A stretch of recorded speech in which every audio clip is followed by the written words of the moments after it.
hozir o'kini bitta usta men o'zi bilardim-ku, endi bu darajadaligini bilmasdim.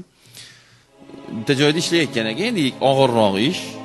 Siz hunar olmaganmisiz desam, "Yo'q, hunarim bor, ustaman" dedi. Uy ustasi bunaqa devorni uy qurar ekan xullas.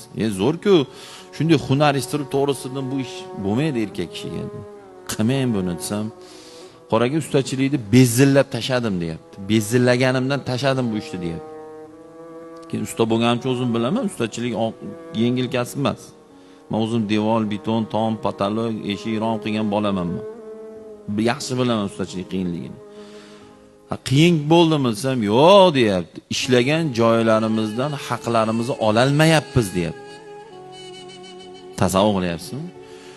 Hozir o'sha yerda kuniga necha pul topasiz? 100 ming, 120 ming deyapti o'sha ishda. Hisoblasam 3,5-4 million ekan desam, "Ha" deyapti. Bu bilan qiyin desam, to'g'ri qoraga 20 milliondan oshiq hozir haqqim turibdi uy egalarida, qurdirib olgan deydi, bermayapti deyapti.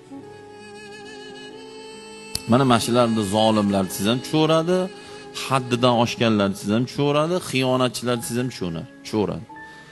Tarixda yana qayta aytaman, tarix hamki boring, yana men 30 yil orqani aytyapman. 30 yil orqada men usta bo'lganman. Haligi Rasululloh alayhisalom peshana terisi qurimay turib ishlaganda haqqini berib qo'ydigan hadislari bor. O'sha bizning davrda o'shnaqa edi. Undan ham zo'r edi.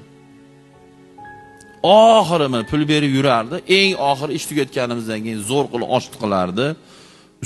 Ustozga, ya'ni katta ustaga va qolganlarga to'n chors qilardi.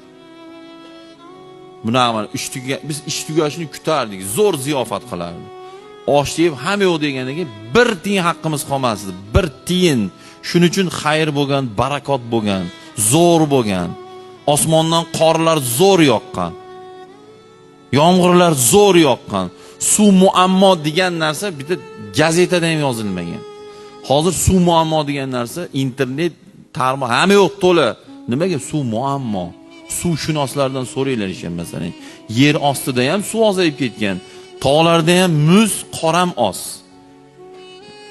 Agar bu ketishimiz bo'lsa, ya'ni xiyonatlar, aldovlar, bir-birini podderishga qilmasliklar, faqat o'zini o'ylab jimotlarcha yashashlar, tarzimiz o'zgarmaydigan bo'lsa, bu hali yirunda bu xolvasi bu.